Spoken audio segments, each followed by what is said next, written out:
Hello friend, good morning all of you. तो बच्चों, अब तक आपने मेरे साथ मॉडर्न हिस्ट्री के 30 पार्ट देख चुके हैं आप। अब मैं आपको भारतीय राष्ट्रीय आंदोलन में यानी मॉडर्न हिस्ट्री आधुनिक भारत का इतिहास के अंतर्गत मैं आपको ये समझाने की कोशिश करूँगा कि 1915 के बाद क्या हुआ। लेकिन उससे पहले मुझे लगता है कि आपके लिए बेनिफिशियल होगा एक खास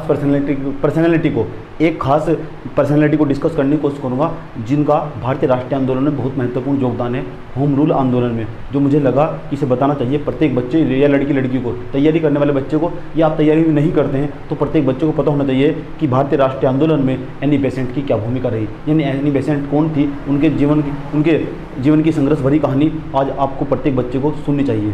तो आज आपको बताऊंगा कि एनी बेसेंट कौन थी, कहाँ थी, क्या था, क्या विचार दिया उन्होंने और भारतीय राष्ट्रीय आंदोलन में किस तरह महत्वपूर्ण भूमिका निभाई। तो आज हम जानेंगे कि और उन्होंने किस तरह तिलक के साथ मिलकर यानी तिलक जी के साथ मिलकर यानी बीजी तिलक यानी बाल गंगाधर तिलक के साथ मिलकर 1915-16 में किस तरह उन्होंने 1915-16 में किस तरह होम रूल आंदोलन चलाया। होम रूल का अर्थ क्या होता है ये भी जानने की कोशिश करेंगे, है ना। एनी बेसेंट कौन थी आज आपको समझाऊंगा, एनी बेसेंट के बारे में, केवल एनी बेसेंट के बारे में आज आपको समझाने की कोशिश करूँगा। और जहाँ तक मेरी कोशिश होगी तो आज मैं एनी बेसेंट के बारे में पूरा आपको समझा ले जाऊँ, क्या क्या उनका जीवन परिचय रहा उनका, क्या उनकी कहानी थी। तो आज आप सुनेंगे बस, है ना। आप चाहे तो नोट भी कर सकते हैं लेकिन लिखने की आवश्यकता नहीं है, 1 या 2 पॉइंट आप लिख सकते हैं ताकि याद रखने के लिए। डेट, तो सबसे पहले आज आपको डेट जो बताने जा रहा हूँ 1 अक्टूबर 1847 के समय, 1 अक्टूबर 1847 के समय जो हमारी एनी बेसेंट थी उनका जन्म हुआ, वो भी लंदन शहर के अंदर, है ना। लंदन शहर के अंदर हमारी एनी बेसेंट थी, उनका जन्म हुआ। डेट आपके दिमाग में सेट हो जानी चाहिए, 1 अक्टूबर। कौन सी? 1 अक्टूबर 1847। कभी भी किसी भी एग्जाम में नहीं पूछी जाएगी। 1 अक्टूबर 1847 को इनके बारे में पढ़ना बहुत ज़्यादा ज़रूरी है।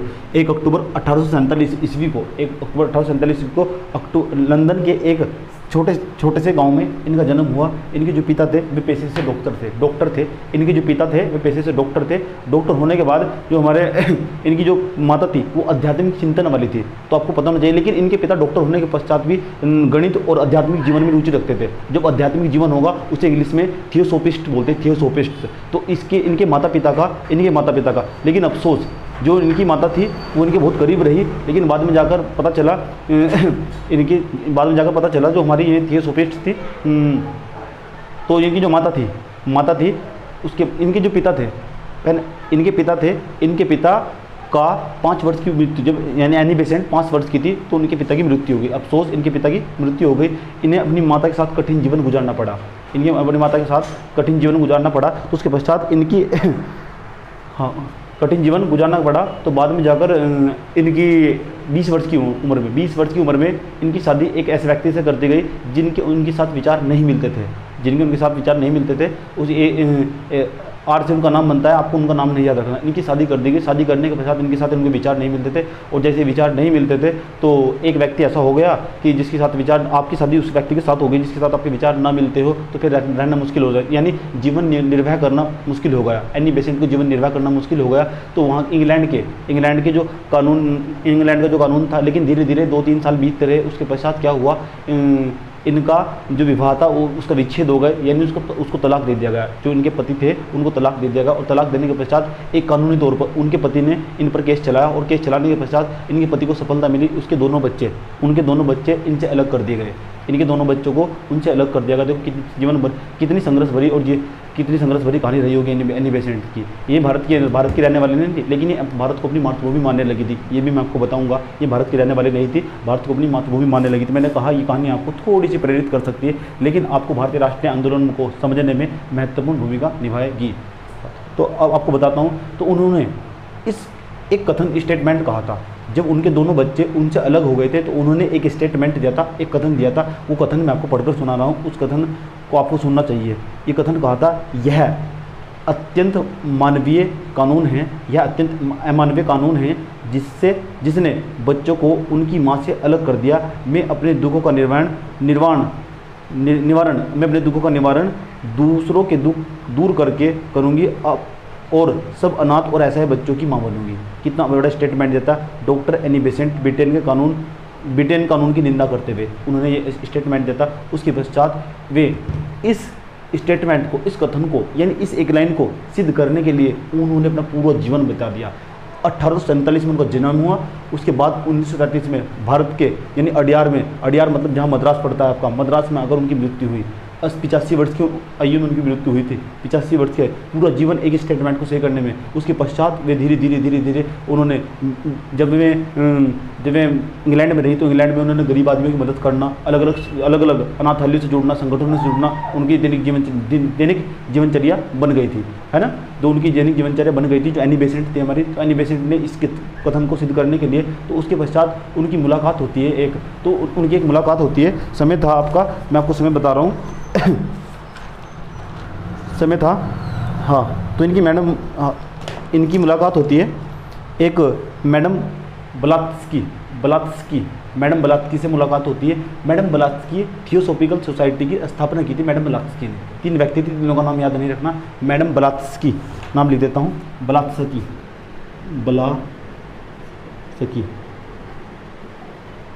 मैडम ब्लात्स्की से जो हमारी एनी बेसेंट थी, इनकी मुलाकात हुई, है ना। जब इनकी मुलाकात हुई तो इनकी मुलाकात हुई थी न्यूयॉर्क में। कहाँ हुई थी? न्यूयॉर्क में। आपको बताऊँ, ये जो जब इनकी मृत्यु हो गई, जब इनके फादर की मृत्यु हो गई थी, तो इनकी माँ इन्हें लेकर जर्मनी और फ्रांस चली गई थी। तो इन्होंने जर्मनी और फ्रांस लैंग्वेज भी सीख ली थी, यानी इनसे कई भाषाएं आती थी, तो अच्छी काफ़ी पढ़ी लिखी थी। अब आपको बताता हूँ, तो इनकी मुलाकात हुई थी इनका तलाक होने के पश्चात, इनके बच्चों को छीनने के पश्चात, है ना। ये मैं अकेले रहा करती थी, तो इनका काम था ये अपना गुजारा कैसे करती थी। तो ये जो लेख होते हैं, अखबार में लेख लिखा करती थी, तो उनसे धनोपार्जन हुआ करता था, यानी धन आया करता था, यानी उनका जो फाइनेंशियल सपोर्ट था एक प्रकार का। लेख लिखना इंग्लैंड सरकार को, उनकी पत्रिका में, उनके नए पत्र, उनके नए समाचार पत्रों में लेख लिखना इनका काम था। वहाँ से इन्हें धन की उत्पत्ति होती, धन अर्जित किया करते थे और उससे अपना गुजारा किया करते थे। उसके पश्चात इनकी जो मुलाकात हुई, एक बार इनकी जो मुलाकात हुई मैडम ब्लात्स्की से इनकी मुलाकात हुई। जब इनकी मुलाकात ब्लात्स्की से हुई तो जो ब्लात्स्की थी, ये थियोसॉफिकल सोसाइटी की स्थापना इन्होंने की थी। थियो का मतलब होता है थियो का मतलब प्राचीन दर्शन। थियो का मतलब होता है प्राचीन दर्शन। थियोसॉफिकल मतलब परमात्मा के विषय में चर्चा करना, यानी प्राचीन दर्शन, परमात्मा के विषय में चर्चा करना, यानी आध्यात्मिक चिंतन। एक आध्यात्मिक चिंतन का मतलब है थियोसॉफिकल। इसे थियोसॉफिकल जो नाम देखते हैं ना आप, ये इंग्लिश में दिखाई देगा आपको। जो थियोसॉफिकल नाम है ये इंग्लिश में दिखाई देगा। मैंने कहा इसी जो मैं आपको आज समझाऊंगा, उसे पढ़ने के पश्चात जो मैं आपको कहानी बताऊंगा वो बड़ी बेस्ट समझ में आएगी। हाँ, तो मैडम ब्लात्स्की से मुलाकात हुई इनकी। तो जब इनसे मुलाकात हुई इनकी, तो उसके बाद मुलाकात होने के पश्चात इन्होंने धीरे धीरे आध्यात्मिक चिंतन करना स्टार्ट कर दिया। यानी आप कह सकते हैं ये हिंदू धर्म को बहुत ज़्यादा सर्वोच्च मानती थी। और वैसे तो इनकी लास्ट में इन्होंने स्टेटमेंट दिया था, वो बताऊंगा आपको। ये सभी धर्म को सर्वोच्च मानती थी, जितने भी इनके पास धर्म थे सभी धर्मों को सर्वोच्च मानती थी, है ना। लेकिन हिंदू धर्म के ज़्यादा पक्ष में रही है ना, ज़्यादा पक्ष में रही है। तो जब ये भारत पहुँची तो भारत में बताऊँगा कैसे भारत आई है ना। इंग्लैंड में इन्होंने अनेक प्रकार के लेख लिखे और अनेक प्रकार के कानून पास करवाए, लेकिन वे हो न सके।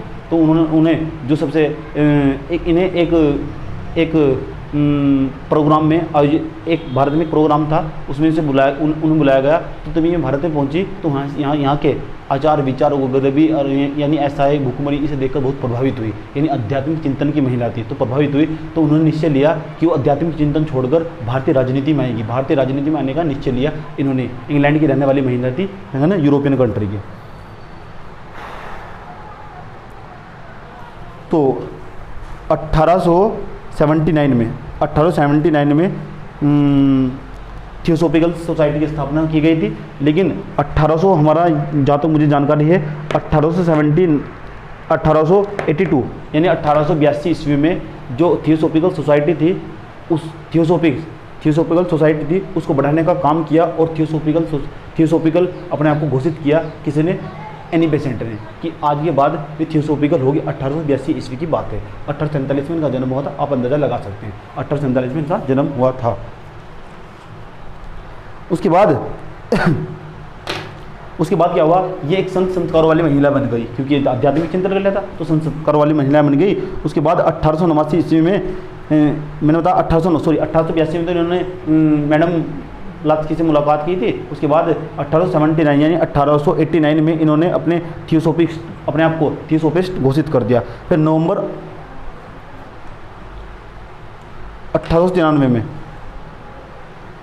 समय था नवंबर 1893 का, है नहीं। इन्हें एक भारतीय कार्यक्रम में भारत में कार्यक्रम आयोजित किया जा रहा था और एनी बेसेंट को मुख्य अतिथि के रूप में बुलाया गया, है ना। तो ये भारत आए तो इनकी ये आई, क्योंकि देखिए आध्यात्मिक चिंतन वाला व्यक्ति आध्यात्मिक जगह ही जाएगा। तो भारत में अगर कहीं आध्यात्मिक चिंतन या आध्यात्मिक जगह है थी, यानी एक स्थान था, तो वो था वाराणसी यानी काशी। हाँ, तो यहाँ बनारस में आई, कहाँ से आई, बनारस में आई, काशी से ये अब चली आई काशी में, काशी चली आई है, काशी में चली आई। और जैसे काशी में चली आई तो इन्होंने बनारस को अपना केंद्र बनाया, और उन्होंने धीरे धीरे जैसे बनारस को अपना केंद्र बनाया तो धीरे धीरे घूमती रही। और जैसे घूमती रही दक्षिण भारत उत्तर भारत में घूमती रही, तो घूमते घूमते उन्होंने सोचा कि भारत में एक ही चीज़ की कमी है, किसकी, जब तक भारत के लोगों आध्यात्मिक चिंतन में रहने का कोई फ़ायदा नहीं है, जब तक भारत के लोगों का उत्थान नहीं होगा तो इस आध्यात्मिक चिंतन का कोई फ़ायदा नहीं है। क्योंकि उन्होंने अब तक इंग्लैंड का माहौल देखा था, भारत का माहौल नहीं देखा था। क्योंकि उस समय 1893 में 1857 का विद्रोह हो चुका था, उसके बाद धीरे धीरे, है ना, अब जानते हैं 1893 का जो समय था, हम पूरी तरह अंग्रेज के गुलाम थे। तो 1893 ईस्वी में उन्होंने यानी बनारस को अपना केंद्र बनाया। उसके बाद मैंने बताया आपको जो हमारी एनी बेसेंट थी वो हिंदू धर्म को बहुत मानती थी, उसमें आस्था रखती थी। कहती थी कि मेरी ईश्वर से प्रार्थना है कि मेरा जन्म हिंदू परिवार में हो। इससे पता चलता है, इस स्टेटमेंट से पता चलता है कि वे हिंदुओं को कितना मानती थी। कौन, एनी बेसेंट, समझ गए। एक ऐसी महिला जो भारत की नहीं थी लेकिन बाहर रहती थी, ऐसी महिला एनी बेसेंट भारत में आकर काम किया। एक प्रकार की विदेशी महिला है ना, एक प्रकार की विदेशी महिला जिन्होंने भारत के लोगों के लिए काम किया। तो आप इनके बारे में आपको पढ़ना चाहिए, है ना। नैतिकता का पाठ यही से हम सीख सकते हैं। उसके बाद जब ये काशी आई तो इनकी भेंट हुई, मुलाकात हुई। महाराजा जो काशी के महाराजा थे नरेश, काशी के महाराजा नरेश की मुलाकात हुई। तो उन्होंने क्या किया, भारत के लोगों को काम करने के लिए, तो महाराजा जो नरेश थे उनसे, काशी के महाराजा थे जो नरेश थे यानी तत्कालिक महाराजा, तो उनसे इन्होंने ज़मीन यानी भूमि अधिग्रहण करने की कोशिश की, और कोशिश की, भूमि भी मिल गई इन्हें। जब इन्हें भूमि मिल गई तो इन्होंने एक हिंदू कॉलेज की स्थापना की, सेंट्रल हिंदू विश्वविद्यालय खोला गया। सेंट्रल हिंदू कॉलेज की स्थापना की 1898 में। 1898 ईस्वी में इन्होंने सेंट्रल हिंदू कॉलेज की स्थापना की। किसने, एनी बेसेंट ने। उसके बाद इनकी धीरे धीरे समय बीतता रहा। आपको पता होना चाहिए इस समय था इनकी 1916 में जाके इनकी मुलाकात, 1916 में जाकर इनकी जो मुलाकात थी वो मदन मोहन मालवीय से हुई। तो मदन मोहन मालवीय भी हिंदू धर्म को आगे बढ़ाने की कोशिश कर रहे थे। तो बाद में क्या किया गया, आपको सुनना चाहिए। उन्होंने कहा कि आपका भी एक ही टारगेट है, हमारा भी एक ही टारगेट है, आपका भी गोल एक ही भी, हमारा भी एक ही गोल है। तो एक काम करते हैं कि दोनों मिल जाते हैं और मुझे एक कॉलेज बनाना है। तो उसके बाद जो थी आपका सेंट्रल हिंदू कॉलेज था, उसका नाम बदलकर 1916 ईस्वी में बनारस हिंदू विश्वविद्यालय रख दिया गया, जिसे आज की दुनिया में आप BHU कहते हैं, बनारस हिंदू यूनिवर्सिटी, BHU कहते हैं, बनारस हिंदू यूनिवर्सिटी। इसके जो संस्थापक थे मदन मोहन मालवीय। आप जाएंगे बनारस हिंदू यूनिवर्सिटी में, सामने आपको एक बोर्ड लगा दिखाई देगा, मदन मोहन मालवीय की तस्वीर भी लगी दिखाई देगी।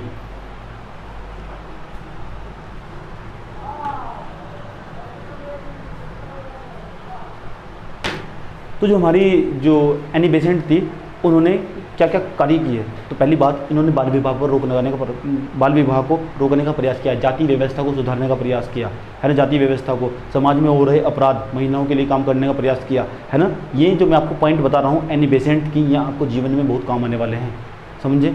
अगर आप तैयारी करने वाले छात्र हैं तो बहुत काम आने वाले हैं आपको। और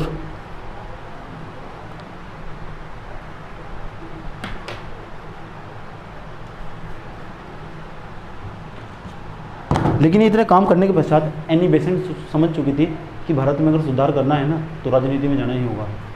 एनी बेसेंट समझ चुकी थी कि अगर भारत में सुधार करना है तो राजनीति में जाना ही होगा। तो इसके लिए उन्होंने, है ना, एनी बेसेंट इस बात को समझ चुकी थी कि भारत में सुधार राजनीतिक प्रयासों से संभव है।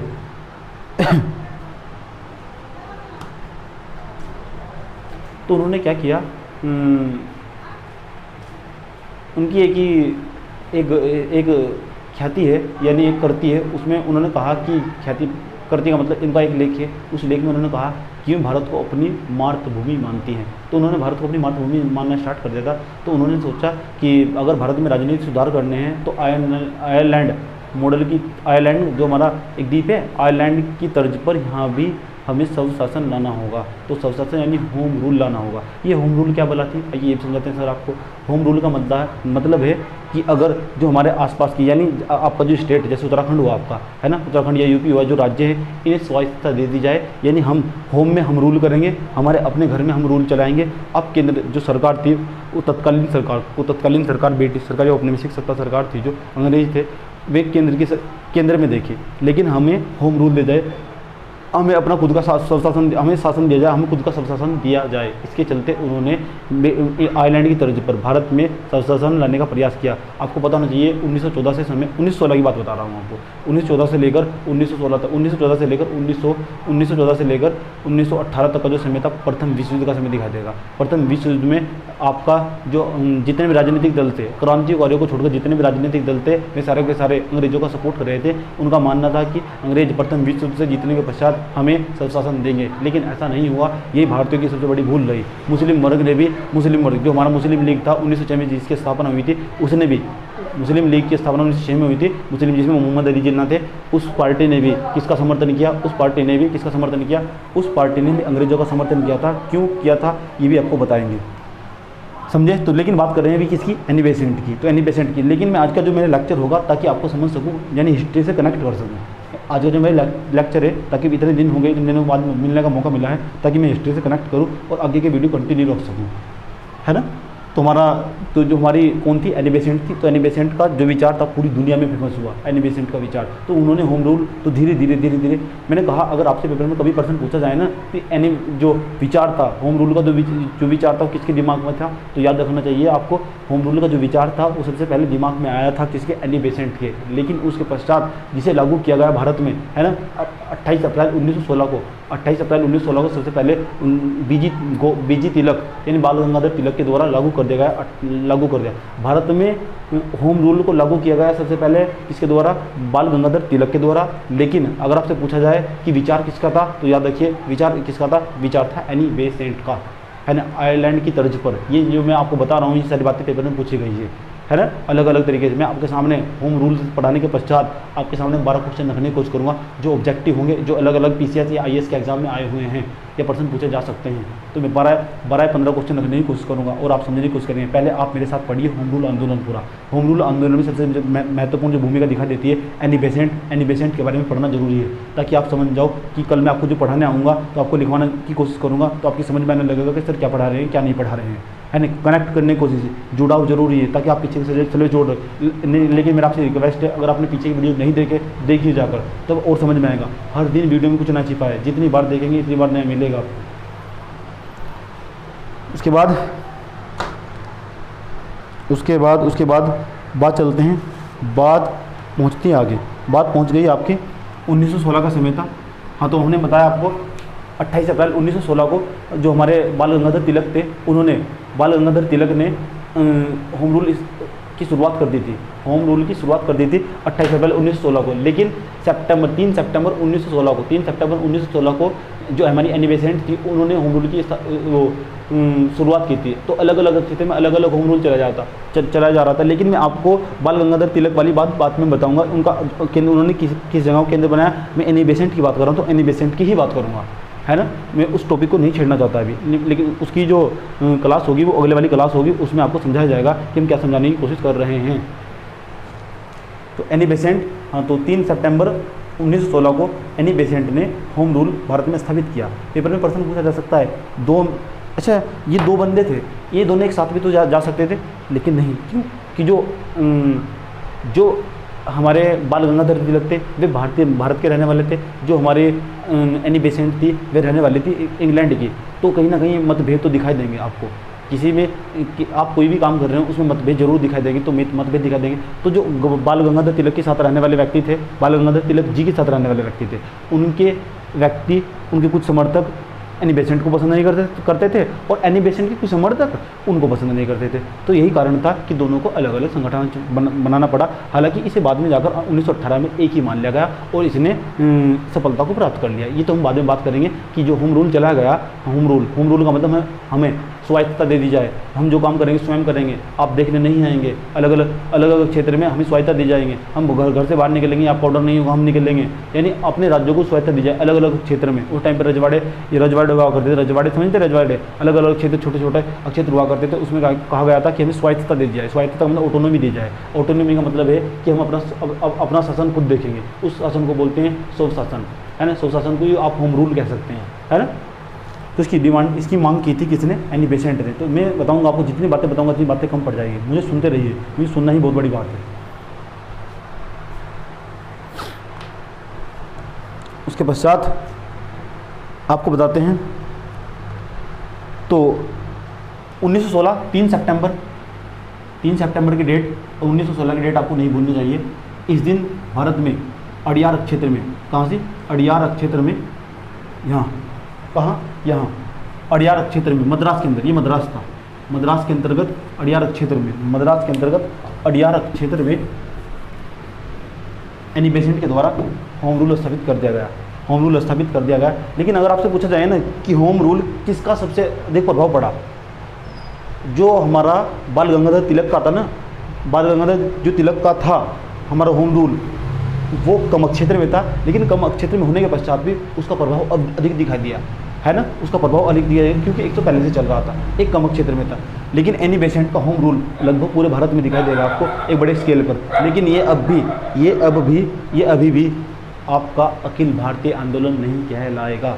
होम रूल आंदोलन भी एक प्रकार से अखिल भारतीय आंदोलन नहीं होगा। जब तक महात्मा गांधी नहीं आएंगे कोई भी आंदोलन अखिल भारतीय नहीं होगा। इसकी समीक्षा करेंगे हम, अभी इसकी समीक्षा करेंगे, बाद में करेंगे, कल की क्लास में करेंगे इसकी समीक्षा, है ना। मैंने कहा मेरे वीडियो को बारी बारी से देखिए, मेरे वीडियो में बहुत कुछ दिखाई देगा। उसके बाद मद्रास में इन्होंने, मद्रास को अपना केंद्र बनाया अड़ियार में, तो इन्होंने 3 सितंबर 1916 ईस्वी को होम रूल की स्थापना कर दी। बड़े क्षेत्र, एक बड़े स्केल पर होम रूल आपको दिखाई देगा। एनी बेसेंट का आपको होम रूल दिखाई देगा एक बड़े स्केल पर, यानी बड़े क्षेत्र में। विस्तार किसका दिखता? एनी बेसेंट के होम रूल का। प्रभाव किसका अधिक पड़ा आपका? तो प्रभाव पड़ा बाल गंगाधर तिलक का।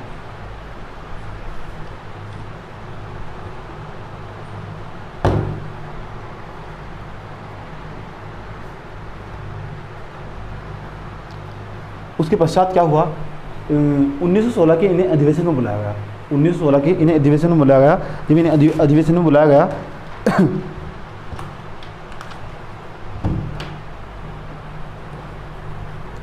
तो इन्हें अधिवेशन 1916 के इन्हें अधिवेशन में बुलाया गया। जब अधिवेशन में बुलाया गया, 1916 के अधिवेशन में बुलाया गया, तो तब इन्होंने कांग्रेस की एकमात्र ऐसी पहली महिला थी जिन्होंने अध्यक्षता की। 1916 का जो अधिवेशन था, है ना, 1916 में लखनऊ समझौता भी आने वाला है। इन्होंने अध्यक्षता की, किसकी? इन्होंने अध्यक्षता की कांग्रेस के अधिवेशन की। तो भारत की प्रथम जाता है, भारत की पहली महिला अध्यक्ष, भारत की पहली महिला अध्यक्ष, भारत की नहीं, अगर आपसे पूछा जाए कांग्रेस की पहली महिला अध्यक्ष, भारत की नहीं, कांग्रेस की पहली महिला अध्यक्ष कि जिसने कांग्रेस के अधिवेशन की अध्यक्षता की, तो वो कौन थी? हमारी एनी बेसेंट ही थी। भारत की नहीं थी, यहाँ रखना बात है, लंदन की रहने वाली थी। तो पर्सन में फ़र्क हो सकता है। उसके बाद आज आपको बताता हूँ इन्होंने कुछ कृतियाँ लिखी, जैसे डेथ कृतियाँ, मतलब बुक एक प्रकार की। वेकअप इंडिया के इन्होंने माध्यम से बताया कि मैं अभी बूढ़ी हो चुकी हूँ, लेकिन बूढ़ी होने के बाद भी मैं आपको मैं देखना चाहती हूँ, मैं बूढ़ी होने के साथ ही भारत में स्वशासन देखना चाहती हूँ। लेकिन हालांकि स्वशासन नहीं मिल पाया। 1933 में उनकी मृत्यु हो जाएगी। ये बात बताएंगे आपको 1933 में उनकी मृत्यु किस तरह हो जाती है ना।